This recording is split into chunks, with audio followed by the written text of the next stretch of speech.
Bom dia e obrigada por aguardarem. Sejam bem-vindos à teleconferência de resultados do quarto trimestre e ano de 2020, do Banco ABC Brasil. Estão presentes hoje conosco os senhores Sérgio Lulia Jacob, CEO, Sérgio Borejo, diretor vice-presidente e diretor de Relações com Investidores, e Ricardo Moura, superintendente de Relações com Investidores. Informamos que este evento está sendo gravado e que todos os participantes estarão apenas ouvindo a teleconferência durante a apresentação do Banco ABC Brasil. Em seguida, iniciaremos a sessão de perguntas e respostas, quando mais instruções serão fornecidas. Caso algum dos senhores necessite de alguma assistência durante a teleconferência, queiram, por favor, solicitar a ajuda de um operador digitando *0. Este evento também está sendo transmitido simultaneamente pela internet, via webcast, podendo ser acessado no endereço ri.abcbrasil.com.br, onde se encontra disponível a respectiva apresentação. A seleção dos slides será controlada pelos senhores. O replay deste evento estará disponível logo após seu encerramento. Lembramos que os participantes da webcast poderão registrar via website perguntas para o Banco ABC Brasil, que serão respondidas após o término da conferência pela área de RI. Antes de prosseguir, gostaríamos de esclarecer que eventuais declarações que possam ser feitas durante essa teleconferência relativas às perspectivas de negócio do Banco ABC Brasil, projeções, metas operacionais e financeiras, constituem-se em crenças e premissas da administração da companhia, bem como em informações atualmente disponíveis para o Banco ABC Brasil. Considerações futuras não são garantia de desempenho e envolvem riscos, incertezas e premissas, pois se referem a eventos futuros e, portanto, depende de circunstâncias que podem ou não ocorrer. Investidores e analistas devem compreender que condições gerais, condições do setor e outros fatores operacionais podem afetar os resultados futuros do Banco ABC Brasil e podem conduzir a resultados que diferem materialmente daqueles expressos em tais condições futuras. Gostaria agora de passar a palavra ao senhor Sérgio Lulia, que iniciará a apresentação. Por favor, senhor Sérgio, pode prosseguir. Obrigado. Bom dia a todos e obrigado por participarem da nossa teleconferência de resultados. Durante esse trimestre, continuamos com nossa estratégia de crescimento focada em 3 pilares. No crescimento da base de clientes e transações, tivemos um novo recorde no trimestre, com a adição de 399 clientes, crescimento que se deu em todos os segmentos, Large Corporate e Middle. No ano, o número de clientes aumentou em aproximadamente 40%. Especificamente no segmento Middle, mais uma vez, um dos grandes destaques do trimestre, tivemos uma expansão de carteira expandida de 38% no trimestre e 160% em 12 meses, passando pela primeira vez a marca de R$2 bilhões. Na expansão do portfólio de produtos, continuamos na execução de linhas de produtos lançadas nos últimos 18 meses, como a comercializadora de energia, Project Finance e o ECM, e no lançamento de novas iniciativas, como nossa corretora proprietária de seguros, além de estudos para entrada nos mercados de crédito consignado privado e no financiamento a vendedores de marketplace, os sellers. Finalmente, na otimização de canais de distribuição, lançamos o ABC Link, modelo de distribuição de serviços financeiros através de escritórios parceiros, utilizando a figura de correspondente bancário. Continuaremos focados em explorar oportunidades de distribuição de nossos produtos em canais de terceiros e de produtos de terceiros através de nossa força comercial, visando atender os fornecedores e clientes dos nossos clientes. Acreditamos que essa estratégia combina a utilização de uma operação estabelecida e rentável com a geração de opcionalidades, seja em clientes, em produtos ou canais, que resultem em sinergias e alavancas de crescimento relevantes para a nossa plataforma. No slide 3, Apresentamos os destaques do nosso resultado no quarto trimestre. A margem financeira com clientes totalizou R$ 215 milhões, um crescimento de 4% em relação ao terceiro trimestre e de 31% em relação ao quarto trimestre de 2019. Esse foi o sexto trimestre consecutivo de crescimento da margem com clientes. No ano, a margem com clientes atingiu R$ 800 milhões, um crescimento de 34% em relação ao ano anterior. A despesa de provisão ampliada, que inclui as provisões de empréstimos, títulos privados e garantias, bem como as recuperações de crédito, foi de R$ 89 milhões no trimestre, ainda reflexo de uma política conservadora de provisionamento por conta da pandemia. O lucro líquido atingiu R$ 106 milhões no quarto trimestre, crescimento de 44% em relação ao terceiro tri e queda de 11% em relação ao mesmo período de 2019. Na comparação anual, houve queda de 34%. O retorno sobre o patrimônio líquido foi de 10% no quarto trimestre, aumento de 2,9 pontos percentuais em relação ao trimestre anterior e queda de 2 pontos percentuais em relação ao mesmo período de 2019. No acumulado do ano, o ROE atingiu 7,8%. No slide 4, apresentamos a evolução da carteira de crédito expandida. A carteira de crédito expandida apresentou um crescimento de 4,4% no trimestre e de 14% em 12 meses. O segmento middle, mais uma vez, o grande destaque do trimestre, apresentou um forte crescimento de aproximadamente 38% em relação ao trimestre anterior, equivalente a mais de R$ 500 milhões de carteira, e um crescimento de 160% em 12 meses. O segmento ultrapassou pela primeira vez a marca de R$ 2 bilhões de carteira, atingindo 9,6% da carteira de empréstimos e aproximadamente 6% da carteira expandida. O aumento da representatividade do segmento middle na carteira de crédito expandida contribui para a pulverização da base de clientes, diversificação de risco e manutenção do spread. O segmento corporate apresentou um crescimento de 4,9% no comparativo trimestral e de 15% no comparativo anual. Finalmente, no segmento large corporate, a carteira de crédito expandida teve um crescimento de 0,9% no TRI e de 5,8% em 12 meses. No slide 5, alguns destaques de cada segmento. Tivemos um aumento de clientes totais e de clientes com exposição a crédito em todos os segmentos, no large corporate, no corporate e no middle. A maior adição absoluta de clientes em um trimestre e também em um ano na história do banco. Especificamente no segmento middle, aumentamos a base total de clientes em 227 no trimestre e em 589 no ano, um crescimento de 2,6 vezes em 12 meses, atingindo 4 mil clientes. Ao mesmo tempo, mantivemos nossa disciplina na pulverização de riscos, com uma exposição média por cliente praticamente estável em R$ 2,9 milhões por cliente. Outro ponto importante foi o aumento do prazo médio da carteira, fechando o ano em 500 dias, contribuindo para o alongamento do duration da carteira. Já o segmento corporate encerrou o quarto trimestre com 1.238 clientes, desses praticamente 1.000 com exposição de crédito, o que resultou em uma exposição média de R$ 14,6 milhões por cliente. A carteira corporate terminou o trimestre com prazo médio de 459 dias. Por fim, no segmento large corporate, terminamos o quarto trimestre de 2020 com 430 clientes, dos quais 247 com exposição de crédito, resultando em uma exposição média de R$ 59 milhões por cliente. A carteira large corporate terminou o trimestre com prazo médio de 359 dias. No slide 6, mostramos a segmentação setorial e nossa carteira de crédito expandida. A carteira continua a mostrar alta diversificação setorial e uma maior exposição a setores, na nossa visão, com perfil mais defensivo, tais como agronegócio, cadeia de grão, agricultura, pecuária, infraestrutura, geração e transmissão de energia, entre outros.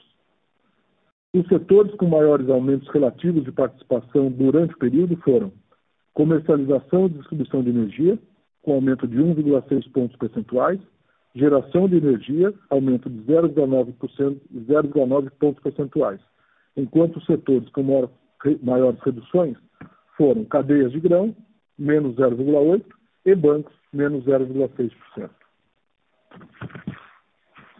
No slide 7, apresentamos alguns indicadores que refletem a qualidade da nossa carteira de crédito. No primeiro gráfico, as operações com atraso acima de 90 dias. Como podemos observar, este indicador encerrou dezembro representando 0,5% da carteira, uma queda de 0,1 ponto percentual em relação ao nível apresentado no trimestre anterior, e ainda a níveis substancialmente abaixo da média histórica, mais próxima de 1%. No segundo gráfico, observa-se mais um trimestre com baixa formação de inadimplência.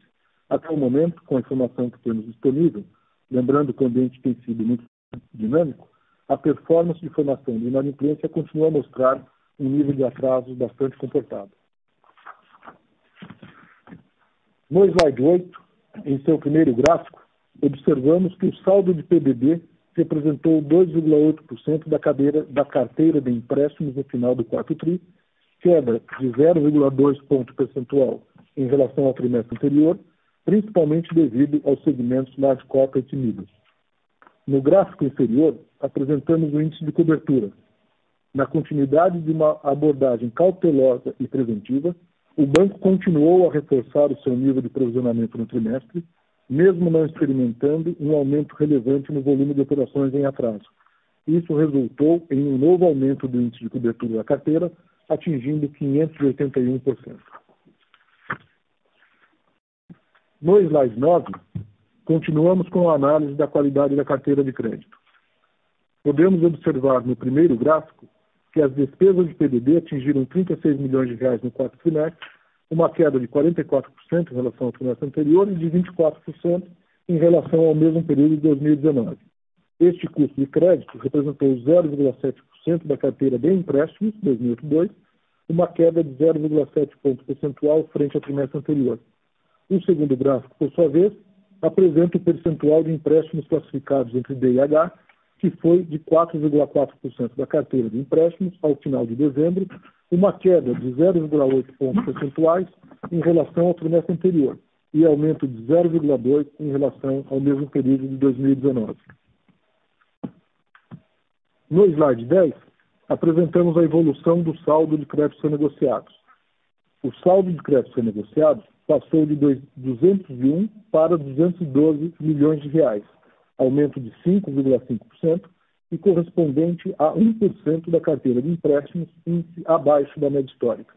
O montante das operações de crédito prorrogadas desde o impacto da pandemia da Covid sofreu uma redução de 53 milhões de reais no trimestre, totalizando um saldo de 797 milhões de reais versus 850 milhões de reais no trimestre anterior, atingindo 3,8% da carteira de crédito 2082. No slide 11, mostramos a evolução da despesa de provisão ampliada, que inclui, além da despesa de PDD, a provisão para desvalorização de títulos, a provisão para devedores de garantias prestadas, além das recuperações de crédito. Fechamos o trimestre com 89,1 milhões, equivalentes a 1% da carteira expandida, comparado a 1,1 no trimestre anterior e a 0,6 no mesmo trimestre de 2019. Do que pode ser observado agora, e levando-se em conta as incertezas que uma segunda onda da pandemia possa ocasionar, e com os dados disponíveis até o momento, espera-se que o patamar trimestral de despesas de provisão ampliada, conforme descrito anteriormente, apresente uma redução gradual nos próximos trimestres. No slide 12, apresentamos a evolução da nossa captação. Ao final de dezembro, o saldo da captação totalizava aproximadamente 36 bilhões de reais, crescimento de 0,3% no trimestre e de 18,9% em 12 meses. A posição de liquidez do banco no final do trimestre girava em torno de 10 bilhões de reais, o correspondente a mais de 2 vezes o valor do patrimônio líquido e a mais de 40% da carteira de empréstimos e títulos. Como parte de nossa agenda ESG, continuamos os esforços de estreitamento no relacionamento com agências multilaterais. Nesse sentido, fechamos a emissão de um social bond no valor de 525 milhões de reais com o BID, com recursos destinados a financiar empresas no setor de saúde, além de pequenas e médias empresas em geral, que tenham sido impactadas pela pandemia. E agora, em fevereiro de 2021, anunciamos com a Proparco, braço da Agência Francesa de Desenvolvimento, uma nova linha de 72 milhões de dólares, aproximadamente 400 milhões de reais, destinados a apoiar projetos nas áreas da agricultura e de energia, que tenham impacto na redução de gases de efeito estufa. No slide 13, podemos observar a evolução do patrimônio líquido e do índice de Basileia. Encerramos dezembro de 2020 com patrimônio de referência de 5,4 bilhões de reais e patrimônio líquido de 4,3 bilhões de reais. No trimestre, tivemos um aumento de 114 pontos base no índice de Basileia e de 108 no índice de capital principal, mesmo considerando um aumento de 4,4% na carteira de crédito expandida. Esta expansão nos índices foi suportada pela otimização do consumo de capital de ativos no balanço, pela apropriação do resultado do período, além da contribuição do aumento de capital de 29 milhões de reais, resultado da recapitalização de proventos referentes ao primeiro semestre, concluída em outubro de 2020. Em relação a dezembro de 2019, o índice de Basileia encerrou 2020 praticamente estável, enquanto o índice de capital principal aumentou em 67 pontos base, mesmo considerando o crescimento de 14% da carteira de crédito expandida no período. No slide 14, apresentamos a evolução da margem financeira. A margem financeira gerencial atingiu 300 milhões de reais no quarto trimestre de 2020, apresentando redução de 0,6% em relação ao trimestre anterior e um crescimento de 15% em relação ao mesmo período de 2019. A margem financeira com o mercado atingiu 68,7 milhões de reais, queda de 12% em relação ao trimestre anterior, que havia performado bem acima da média histórica, e um crescimento de 32% em relação ao mesmo período de 2019. Esta receita é oriunda das posições proprietárias e são relacionadas basicamente ao mercado de juros, de moedas e de inflação. A receita da remuneração do patrimônio líquido da CDI foi de 16 milhões de reais no quarto trimestre, queda de 2% em relação ao trimestre anterior e de 64% em relação ao mesmo período de 2019. O banco tem atualmente a menor dependência da sua história da margem financeira gerencial advinda do patrimônio líquido remunerado à CDI. Como resultado, a taxa anualizada da margem financeira gerencial, o MIM, foi de 3,2% no quarto trimestre, estável em relação ao trimestre anterior e queda de 0,2 pontos percentuais em relação ao mesmo período de 2019. No slide 15, apresentamos a evolução da margem e spreads com clientes. A margem financeira com clientes atingiu 215 milhões de reais no quarto tri, o sexto trimestre consecutivo de crescimento, sendo 4% em relação ao trimestre anterior e 31,4% em relação ao mesmo período de 2019. O crescimento do trimestre foi suportado principalmente pelo aumento do volume médio, reflexo da expansão de clientes em carteira de crédito, e pela expansão do spread, suportada, entre outros fatores, pelo aumento relativo do segmento middle na carteira de crédito. A evolução do spread com clientes no trimestre foi de 3,7%, apresentando estabilidade em relação ao trimestre anterior e crescimento de 0,4 pontos percentuais em relação ao mesmo período de 2019. Já o spread com clientes ajustado pela provisão para perdas fechou o trimestre em 2,2%, queda de 0,2 pontos percentuais em relação ao trimestre anterior e ao mesmo período de 2019, reflexo de maiores despesas de provisão. No slide 16, falaremos das receitas de serviços. Pela primeira vez desde os efeitos da pandemia do Covid, as receitas de serviços passaram novamente a contribuir com mais de 20% da receita total, com 86 milhões de reais no quarto trimestre, aumento de 25% em relação ao trimestre anterior e queda de 7% em relação ao mesmo período de 2019. Olhando cada um dos componentes da receita de serviços, nós temos as receitas de garantias prestadas, atingiram 47 milhões de reais, redução de 4% em relação ao terceiro TRI e crescimento de 7% em relação ao mesmo período de 2019. As receitas de banco de investimento atingiram 29 milhões de reais, aumento de 150% em relação ao trimestre anterior, dando continuidade à recuperação gradual em DCM e M&A, reflexo da normalização das condições de mercado, e a maiores contribuições das áreas de Project Finance e ECM introduzidas mais recentemente no portfólio do banco. Em relação ao mesmo período de 2019, que tinha sido o trimestre com recorde de receita nesta linha na história do banco, as receitas de banco de investimento apresentaram uma redução de 30%.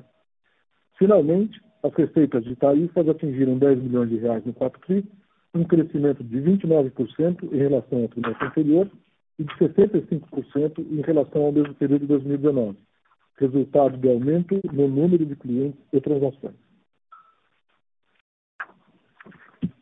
No slide 17, apresentamos a variação das despesas e do nosso índice de eficiência. As despesas de pessoal, outras despesas administrativas e PLR atingiram 129 milhões de reais no quarto trimestre, crescimento de 9% em relação ao trimestre anterior e de 4,7% em relação ao mesmo período de 2019.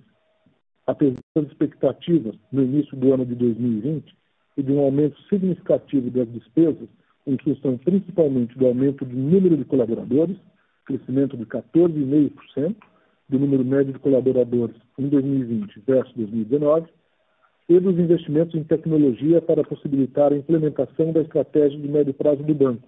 A mesma aumentou apenas 4%, sobretudo em função da diminuição do PLR no período. Como resultado de maiores receitas e da redução das despesas, o índice de eficiência atingiu 35% no quarto trimestre de 2020, aumento de 1,1 pontos percentuais em relação ao trimestre anterior e redução de 2,1 pontos percentuais em relação ao mesmo período de 2019. Por fim, no slide 18, falaremos da rentabilidade. O lucro líquido recorrente atingiu 106 milhões de reais no quarto trimestre, crescimento de 44% em relação ao trimestre anterior e queda de 11% em relação ao mesmo período de 2019. O retorno anualizado sobre o patrimônio líquido foi de 10% ao ano no quarto trimestre de 2020, aumento de 2,9 pontos percentuais em relação ao trimestre anterior e queda de 2 pontos percentuais em relação ao mesmo período de 2019.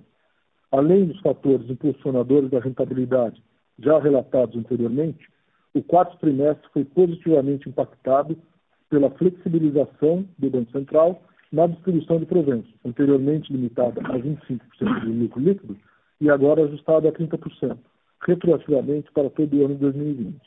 Os efeitos dessa flexibilização tiveram impacto positivo em nosso resultado através da redução da taxa efetiva de imposto de aproximadamente 100 pontos básicos. A limitação do pagamento de proventos não é mais válida para o ano de 2021. E no slide 19, o nosso guidance para 2021. Com relação à carteira de crédito expandida, nosso guidance para 2021 é de um crescimento anual entre 12% e 16%. Essa visão resulta do crescimento que tivemos em 2020 e dos primeiros sinais demonstrados em 2021.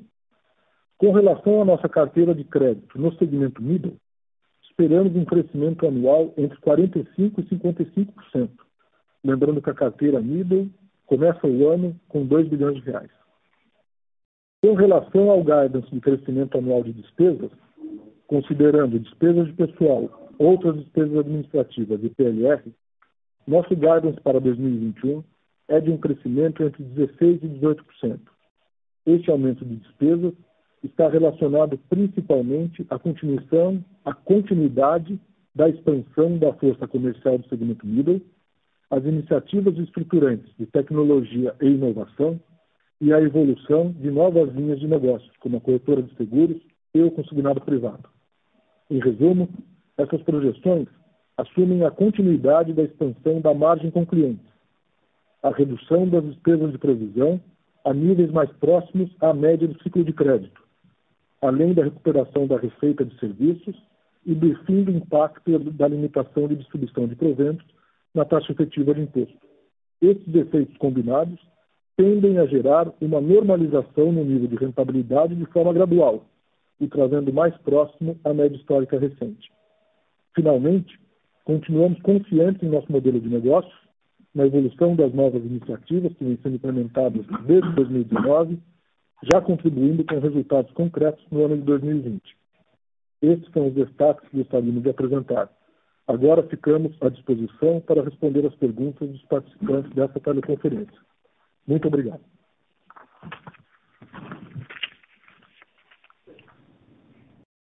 Senhoras e senhores, iniciaremos agora a sessão de perguntas e respostas. Para fazer uma pergunta, por favor, digitem asterisco 1. Para retirar a pergunta da lista, digitem asterisco 2. Nossa primeira pergunta é da senhora Giovana Rosa, da Bank of America. Pode prosseguir, Giovana.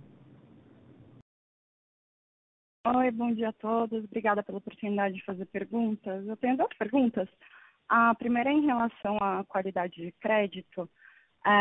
Esse trimestre teve uma queda do NPL total, né? Mas quando a gente olha por linha de negócio, teve um pequeno aumento em corporate e a inadimplência do middle dobrou, né? Ainda continua muito baixa, mas o que eu queria entender é como que vocês esperam que a inadimplência evolua daqui para frente, se esse aumento em corporate e middle já está relacionado com o efeito da crise ou se mais do business as usual, né? E a minha segunda pergunta é em relação ao guidance. Vocês falaram que esperam que o nível de rentabilidade volte para os patamares mais recentes. Eu queria entender se isso é já para 2021, se a gente pode esperar que já volte para perto de 13% em 2021, ou se é num patamar, num horizonte mais longo, e se isso considera que esse ano vai ter a recapitalização de dividendos, ou se vocês não enxergam mais necessidade, dado o nível de capital principal que vocês têm. Obrigada. Ok, Giovana, obrigado pelas suas perguntas. Bom, com relação à primeira pergunta, sobre a qualidade da carteira de crédito, eu vou aproveitar a sua pergunta para dar uma visão mais abrangente de como é que nós estamos vendo o ambiente de crédito, especificamente em relação aos nichos que nós operamos, né? A gente passou 2020, como todos vocês sabem, com uma política bastante conservadora na constituição de provisões. Essas provisões foram feitas em volumes altos, por conta da nossa percepção de que, não de uma deterioração da carteira como um todo, que isso não ocorreu. Como a gente disse, a gente está bem posicionado em termos de segmentos, temos uma carteira de crédito bem pulverizada, temos mais expostos em setores que sofreram menos na pandemia, mas é natural que num momento em que um ano que se começa com uma projeção de crescimento do PIB de 3% e termina com uma retração de 4%, quer dizer, você tem uma mudança de expectativa de 7 pontos percentuais do PIB, tem empresas que não conseguem sobreviver e, portanto, provisões têm que ser feitas. Essas provisões atingiram, se você ver, tem abertura nos nossos resultados, principalmente o segmento do large corporate, que é um segmento, normalmente, ou historicamente, com menores perdas, mas que numa crise como essa, se você tem 3, 4 ou 5 casos específicos em valores um pouco mais altos, isso acaba provocando a formação de PDDs adicionais, e foi isso que nós fizemos. Bom, a gente termina o ano com um nível muito confortável de provisões, com todos os casos de deterioração da qualidade de crédito que foram identificados bem provisionados, com um nível de atrasos na carteira pequeno, com o segmento de middle, talvez pelo fato da nossa carteira de middle ser uma carteira jovem, ou da gente ter entrado nesses clientes já entendendo qual era o ambiente que estava se operando, ou talvez pelo fato de que, mesmo em outros bancos, o segmento de middle se comportou bem, mas a gente terminou com uma carteira muito saudável. De maneira que nos 3 segmentos, no middle, no corporate e no large corporate, a gente acredita que, ao longo do ano de 2021, e desde que a economia se comporte da maneira como a maioria dos analistas está prevendo, isto é, um crescimento do PIB por volta de 3%, uma segunda onda da pandemia muito controlada, com a vacinação acelerando, com a confiança dos consumidores voltando aos poucos, uma lenta e gradual retomada da economia, eu acho que a gente pode ter um ano mais benigno do ponto de vista de perdas de crédito para os segmentos do que foi o ano de 2020. No middle, é claro que, especificamente, é claro que ao longo do tempo, com a carteira se tornando uma carteira mais madura, com um prazo decorrido um pouco maior e tudo, eu acho que é normal que se tenha um aumento de provisões. Pelo menos no nosso modelo de negócios, quando a gente resolveu ir para o segmento middle, a gente trabalhava com um nível de provisão e perda superior ao que está sendo apresentado hoje. Então, não nos assustaria se isso acontecesse. Não estamos vendo isso acontecer no curto prazo, porque, como eu disse, a carteira está muito boa, mas quando você olha no nível sustentável, mais para frente, pode ser que seja um pouco maior. No corporate, large corporate, não. Eu acho que, como eu disse, o large corporate sofreu mais, o corporate um pouco menos, mas também teve previsões, e a gente vê, visto de hoje, ao longo de 2021, um cenário um pouco mais benigno para esses dois segmentos. Com relação à sua segunda pergunta, que foi a pergunta do guidance, eu lembro que você fez a pergunta sobre a recapitalização, tá certo? O nível de capitalização.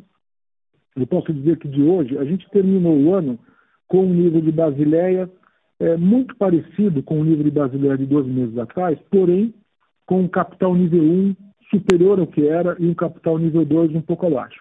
A gente acha que esse é um nível de capitalização muito adequado, tem um certo conforto, se você consegue cumprir o crescimento projetado para o ano, sem a necessidade de chamadas de capital e tampouco de recapitalização. Então, visto de hoje, não haverá a necessidade de recapitalização de proventos ao longo de 2021. Eu não lembro agora se tinha mais algum ponto sobre o guidance que você tinha perguntado ou era apenas esse?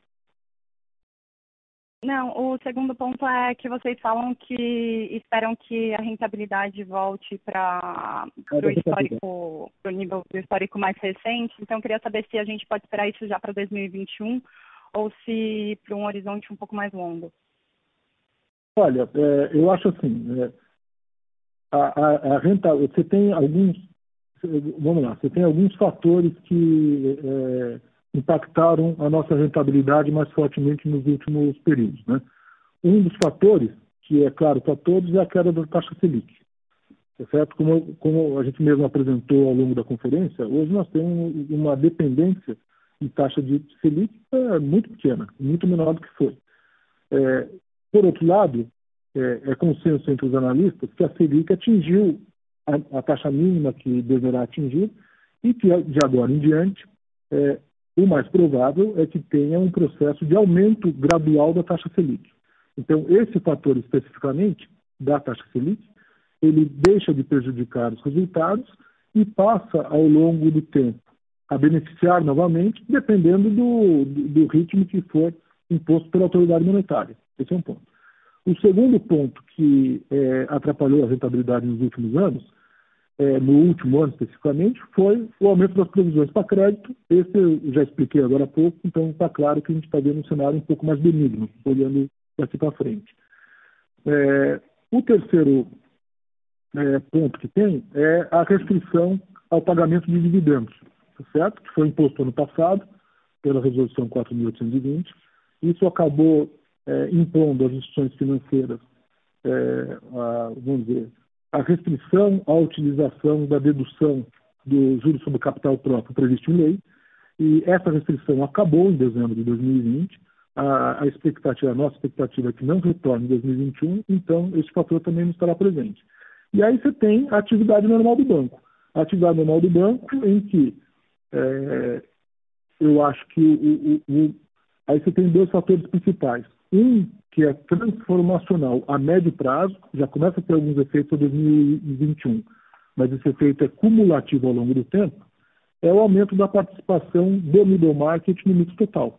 Tá certo? O middle market, da maneira como nós estamos fazendo, tem um spread mais alto que dos outros segmentos. O custo de servir desse segmento em anos anteriores era muito alto. Agora, nesse investimento em digitalização que está sendo feito no banco, o custo de atender esses clientes está em níveis muito razoáveis e com tendência de melhor ainda. E os níveis de perda, como eu disse, pode até ser que subam ao longo do tempo, mas atualmente são muito benéficos. O middle market ganhando escala, ao longo do tempo, eu acho que isso tem impacto positivo na nossa rentabilidade. E aí você tem o último fator, que são as novas iniciativas, tá certo? Nas novas iniciativas, não só no ABC Brasil, como em qualquer outra empresa, tanto no segmento financeiro como em outros, você investe primeiro e os resultados vêm depois. A gente vem num nível de investimentos bem mais forte nos últimos anos, 2019, 2020, os níveis de investimento em tecnologia, não só em CAPEX como em OPEX, aumentaram significativamente, vão aumentar novamente em 2021. Agora, as receitas provenientes desses investimentos são defasadas no tempo. Então, pode-se esperar que um investimento feito comece a gerar receitas, de fato, de 18 a 24 meses depois dos investimentos feitos.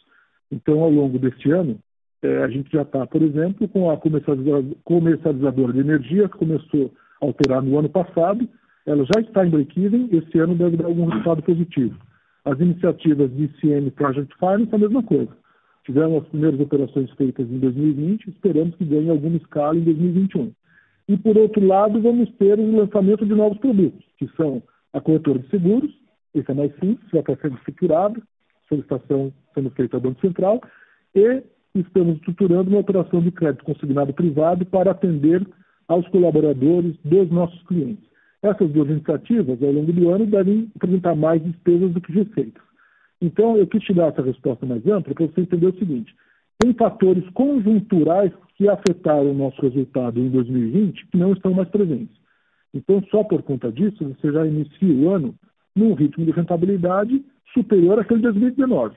Mas, considerando-se ainda o nível de maturação do nível e o investimento necessário para essas novas alternativas, eu acho que você pode esperar que o ROE seja crescente ao longo dos trimestres de uma maneira bastante gradual.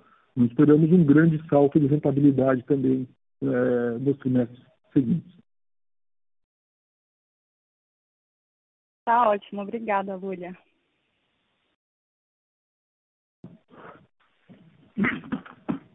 Nossa próxima pergunta, Victor Schabel, Bradesco BBI. Bom dia, Lúlia, Borejo, Ricardo, demais participantes. Obrigado pela oportunidade mais uma vez. Queria só fazer um follow-up em um tema que a gente tem conversado em calls anteriores e em bate-papos também. Com relação à estratégia de expansão no middle, como que vocês estão aumentando a capilaridade, a capacidade de distribuição de vocês, ponto número 1, e como que vocês enxergam isso para frente? E ponto número 2, ainda nesse campo, como que vocês têm visto a evolução do cenário competitivo? Porque a gente tem visto vários players falando mais e mais em entrar nesse segmento, não necessariamente no middle, talvez em segmentos um pouco inferiores ao middle de vocês, mas a gente tem visto um apetite maior para esse tipo de risco. Vocês enxergaram um aumento da competição, uma piora do cenário competitivo, ainda não? Enfim, só uma atualização com relação a essa estratégia de expansão de vocês. Obrigado. Bom dia, Vitor. Bom, obrigado pela sua pergunta. Olha, a expansão do middle, a gente tem um plano de expansão que se baseia em 3 iniciativas principais. A primeira é a nossa força própria de vendas, né, através de gerentes de relacionamento. Nós temos hoje, acabamos 2020 com mais ou menos 60 officers no middle market, de um total de 120 officers no banco como um todo, atendendo os 3 segmentos. Você tinha 60 no corporate e no large, mais ou menos 60 no middle. Essa era a conta. A gente planeja para este ano, está nos planos, né, uma adição de mais ou menos 55 novos officers, sendo que desses, mais ou menos 40 para o middle e 13 para os outros 2 segmentos. Então, a expansão do middle mais tradicional continua sendo uma das alavancas fortes de crescimento do setor. Agora, tem outras 2. As outras 2 são, uma que a gente está chamando de ABC Link, que a gente divulgou, que é basicamente o uso de correspondentes bancários, principalmente em regiões onde o banco não pretende ter uma presença própria, por conta de escala, né? Você pode ter regiões que tem lá um número de clientes que para um correspondente bancário seja um negócio bastante interessante, mas que para o banco montar uma agência, uma filial, não seja interessante. Então, esse ABC Links, isso é uma iniciativa que outros bancos estão fazendo também. Agora, nós estamos fazendo de uma maneira muito estruturada, quer dizer, tanto do ponto de vista de seleção desses correspondentes, de treinamento, de capacitação para eles venderem os produtos do banco, de como chama de integração dos correspondentes aos nossos sistemas internos, de maneira que eles possam ter uma produtividade muito semelhante à produtividade que a nossa própria força de vendas teria. Isso é uma questão que está em teste. A gente cadastrou 8 escritórios, agora no início de janeiro. Esses 8 escritórios vão ficar durante 3 meses testando e aprimorando nossas funcionalidades, mas eu acho que ao longo do ano ele pode ser uma alavanca muito forte de desenvolvimento do Middle. A gente não tem condição de quantificar isso ainda, mas pelo número de escritórios interessados que já apareceram e continuam aparecendo, eu acho que pode ser um fator importante dentro do nosso Middle. E o terceiro canal é você originar operações com clientes de middle market em canais de terceiros. Então, tem várias coisas que estão em estudo. Uma que nós temos sido mais local, porque já está também em MVP agora, é, por exemplo, nós financiarmos os sellers que vendem seus produtos nos marketplaces. Quer dizer, hoje a gente vê que isso é um segmento da economia que está muito dinâmico, apresenta uma taxa de crescimento acelerada.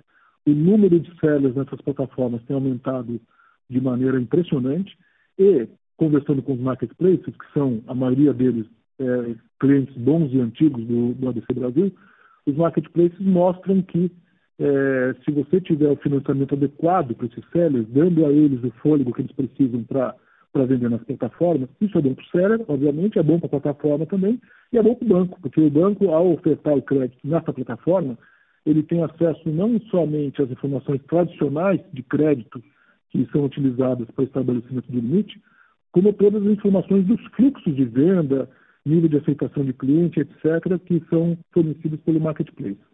Então, com tudo isso, eu acho que com força própria de vendas, com o ABC Link e com a venda de crédito em canais de terceiros, a gente pode ter uma expansão do Middle bastante surpreendente este ano. Com relação à concorrência, assim, os novos entrantes, dividir em duas partes a resposta. Tá? Uma parte, os bancos que já atuam. Os bancos tradicionais, os grandes bancos, atuam bem, conhecem esse mercado, são esses clientes, são próximos dos clientes. E aí você tem alguns outros bancos um pouco menores, também nichos especializados. Bom, esse é um mercado que já existe, é um mercado que tem poucos players desses bancos mais tradicionais, e a nossa penetração é nenhuma, né? A gente atingiu agora 2 bilhões de reais e temos 1.000 clientes. A gente tem só no nosso banco de dados de inteligência de negócios já prospectados 26 mil nomes. Então você vê que é uma penetração talvez de 2%, 3% do universo em que você acha que pode atingir. E com relação aos novos entrantes, eu acho que eles estão se posicionando primeiramente em tamanho de empresa menor. Quer dizer, os novos entrantes eles estão focados em pessoa física, e daí o segundo movimento é ir para aquelas empresas que mais se assemelham à pessoa física, empresas que têm poucos funcionários, etc. E tal. Em algum momento vão vir para o segmento que nós temos também. Todo mercado bom tem bastante concorrência. Mas eu acredito que é um mercado grande o suficiente, que nós temos as ferramentas para sermos competitivos nesse mercado, mesmo com uma concorrência crescente. Excelente, Lulian. Muito obrigado, viu? Obrigado, gente. Obrigado a você. Nossa próxima pergunta, Thiago Binfeld, Itaú BBA. Oi, Lulia, bom dia. Eu queria fazer 2 perguntas também. Primeiro, só pedir um pouco mais de detalhe no guidance, ali no crescimento de carteira expandida, esse range de 12 a 16, se puder falar um pouquinho da dinâmica de corporate versus large, para a gente entender um pouco também como que o mix evolui. E também, se puder falar um pouquinho de despesas, aqui eu não sei o quão quantitativo você pode ser, né, mas quanto que o middle está afetando esse range de 16 a 18, se a gente fosse fazer um exercício excluindo os investimentos no middle, o que seria um crescimento de custo das áreas core do banco? Eu faço minha segunda pergunta na sequência. Obrigado. Tá bom, Thiago. Eu vou responder a primeira parte da sua pergunta e a segunda eu passo para o Borejo, tá bom? Quanto ao guide de segmentos, olha, se você pegar nos nossos 3 segmentos, o nosso segmento de large corporate, que nós estamos até chamando internamente agora, eu vou passar a chamar para o mercado também do CIB, e que é o Commercial Investment Banking. Por quê? Porque a gente acredita que nesse segmento de grandes empresas, o melhor que a gente pode oferecer para os nossos clientes é mais assessoramento financeiro do que só crédito propriamente dito. Então, são empresas todo mundo sabe, né, que são empresas que demandam volumes grandes de recursos. Esses volumes grandes estão disponíveis nos bancos, mas estão cada vez mais disponíveis no mercado de capitais, e a gente tem uma atuação muito forte no mercado de capitais. São empresas que demandam derivativos, são empresas que demandam compra e venda de energia elétrica, são empresas que praticam muito M&A, nós estamos preparados para isso, são empresas que têm praticado IPOs ou follow-on. Então, eu quero dizer o seguinte, no segmento large corporate, não há expectativa de redução de carteira, mas também não há uma expectativa grande de crescimento de carteira. A gente não divulga guidance individualizado, porque essas coisas acabam mudando muito ao longo do ano, mas eu posso dizer que, do ponto de vista da exposição de crédito, o crescimento no segmento large corporate é muito pequeno, se existir. Já no segmento corporate, o segmento corporate, que a gente chama, que são empresas que faturam de 300 milhões a 2 bilhões de reais, né, 250 milhões a 2 bilhões de reais, esse é o segmento mais tradicional da BC Brasil, é o segmento que nós praticamos há 30 anos.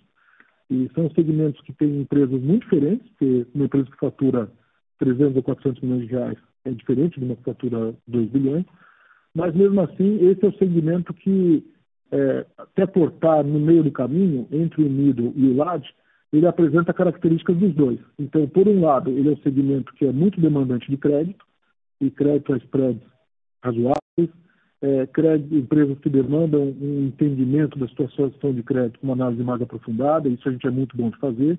Então, a oferta de crédito e o spread correspondente remunera o capital que o banco está emprestando para esse segmento, mas, por outro lado, é um segmento que também já consome muitos serviços. Os serviços, de novo, de M&A, de capital market, de CM, de derivativos, estão presentes ali mesmo.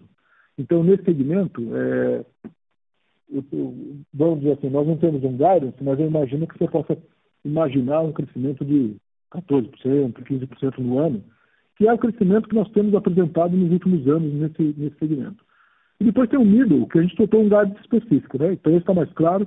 O middle é um segmento que consome, obviamente, menos operações de banco de investimento, mas, para nossa surpresa, tem consumido muitas operações de câmbio, tem consumido derivativos para proteção das suas exposições. Então, no nosso modelo de negócio, a gente imaginava uma receita vindo primordialmente de crédito, isso em parte ainda é verdade, mas a gente vê um aumento da participação de outras linhas também de produtos que não são tão intensivas em capital. Então, esse é um pouco a maneira como nós estamos vendo os segmentos para o ano que vem. No parte do guidance de despesas, eu vou passar para o Borejo, que ele vai te explicar melhor. Oi, Thiago, bom dia. Obrigado pela sua pergunta. Fazendo aqui uma quebra aqui do aumento de despesas, a principal, ela está muito ligada ao aumento de pessoal e tecnologia, né? São os principais pontos de aumento de despesa do banco. Se a gente fosse fazer uma quebra aqui nesse aumento, seria aproximadamente o seguinte, né? 30% eles viriam de novos negócios, né? Então, o próprio consignado, o privado que o Sérgio falou, a corretora de seguros, etc., né? O BCLink, etc. 30% viria de aumento de força de vendas tradicional e pessoal de ponta, né? A gente está, como o Sérgio falou, a gente alcançou 2 bi de carteira de middle market, tem ainda um caminho aí, tem mais clientes para trazer e vamos usar também a nossa força de vendas própria, né? 30% viria basicamente de inovação e tecnologia, quer dizer, toda essa capacitação, para a gente capacitar o banco para se linkar em outras plataformas, né, em ecossistemas, a gente também está investindo bastante nisso. E uns 10% viriam de áreas de suporte. Acho que essa seria uma boa quebra no guidance de despesa. Tá?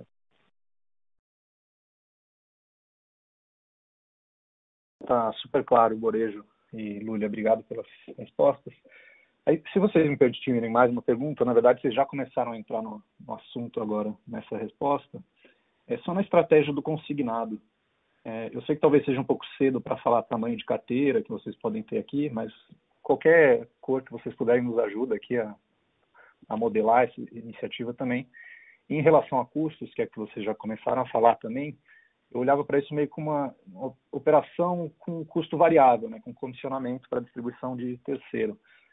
Mas pelo que eu entendi da resposta, tem algum custo fixo associado, um investimento aí que vocês têm que fazer em produtos, pessoas. Só entender um pouco mais dessa dinâmica, se é um produto que realmente devo olhar mais como um custo variável, um comissionamento, ou com uma estrutura mais tradicional de custos. Obrigado. Olha, Thiago, primeiro é importante falar assim, por que o consignado privado, né? Porque quando a gente olha para os nossos clientes e como é que a gente pode olhar para os nossos clientes, né? Tem aquele negócio que virou já lugar comum, que você fala, não, você não tem que pensar nas necessidades dos seus clientes, mas nos clientes dos seus clientes. E expandindo um pouco essa visão, nós estamos pensando nas necessidades dos clientes dos nossos clientes, dos fornecedores dos nossos clientes e dos colaboradores dos nossos clientes. E a gente acha que, pensando desta maneira, a gente vai estar no final ajudando os nossos clientes, não só nas suas necessidades específicas, mas com todos aqueles que com eles se relacionam. E a atividade de crédito consignado está ligada aí.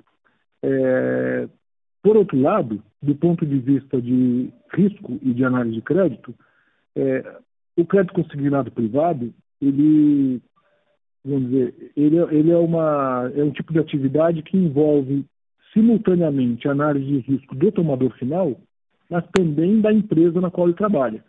Porque dependendo do segmento de atuação dessa empresa, a rotatividade é diferente, dependendo da situação financeira que a empresa se encontra, a possibilidade de ter um processo de demissão em massa é maior ou menor, e assim por diante. Então, a gente acha que essa empresa, já sendo conhecida do banco, já tendo limites de crédito aprovados aqui, a nossa assertividade na aprovação de linhas para os seus colaboradores será maior.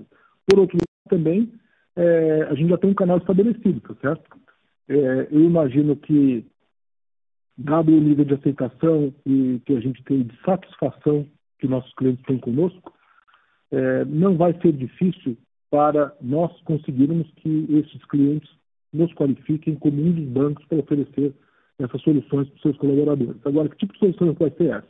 Vai ser uma solução muito digitalizada, né? A gente entende que a gente pode usar os colaboradores em várias coisas. Uma coisa é simplesmente terem acesso a linhas de crédito hoje mais baratas do que aquelas que estão tendo normalmente, através do crédito consignado.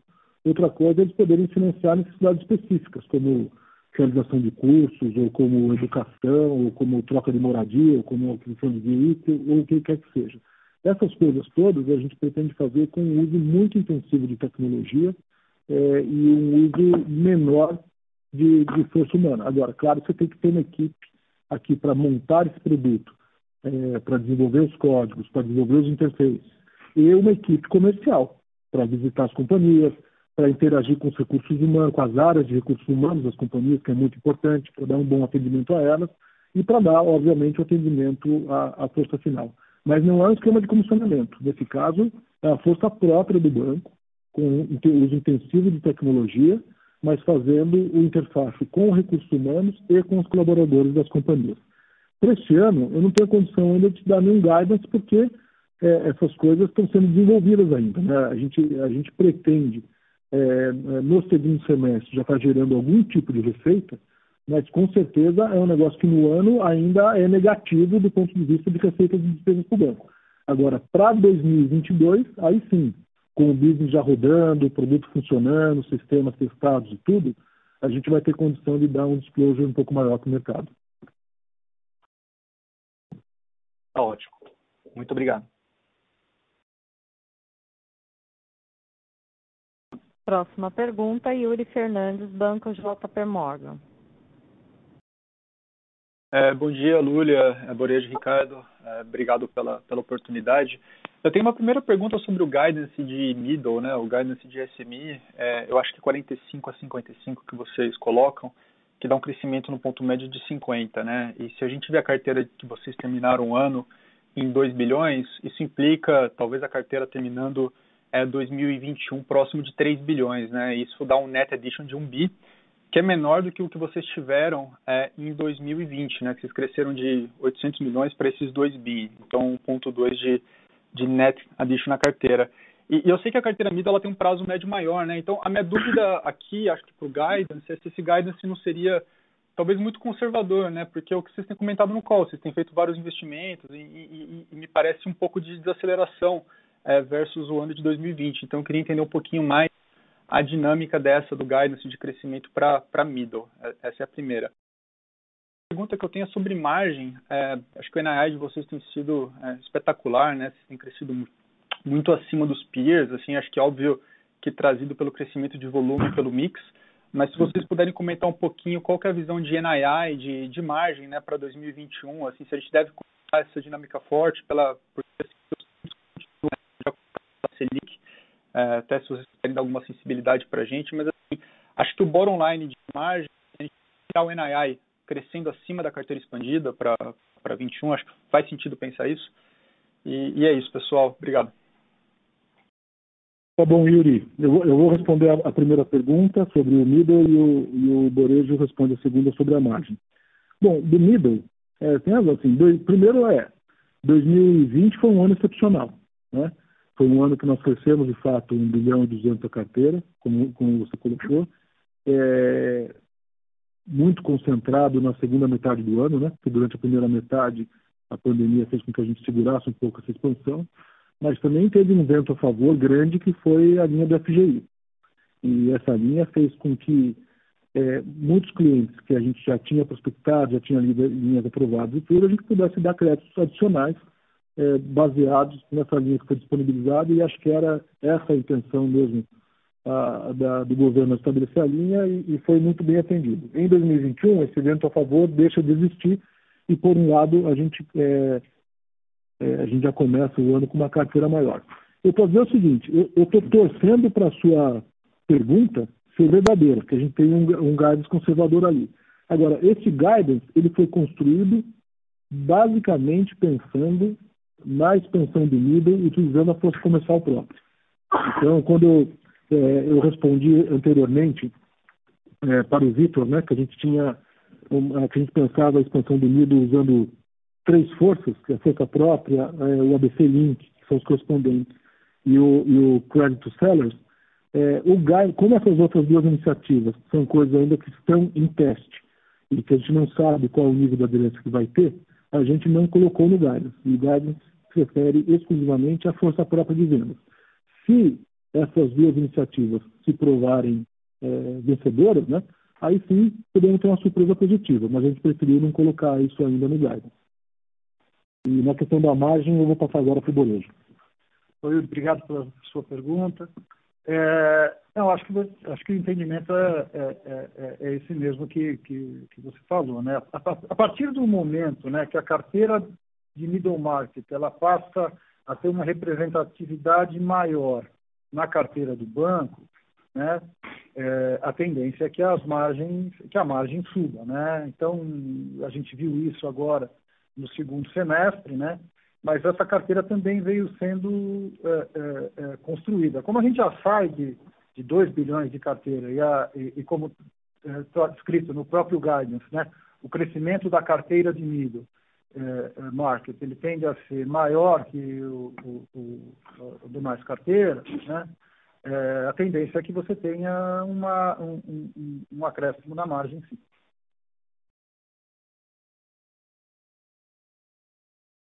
Beleza, obrigado, pessoal.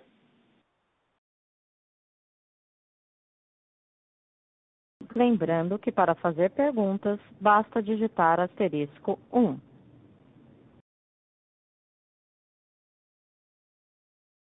Novamente, para fazer uma pergunta, favor digitar *1.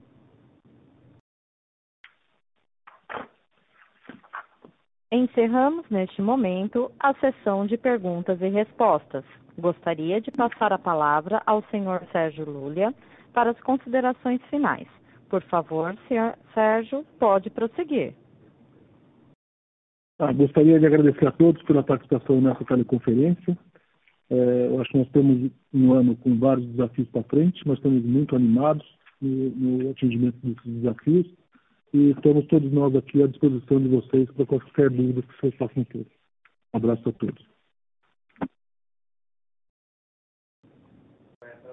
A teleconferência do Banco ABC Brasil está encerrada. Agradecemos a participação de todos. Tenham um bom dia e obrigada por usarem Chorus Call.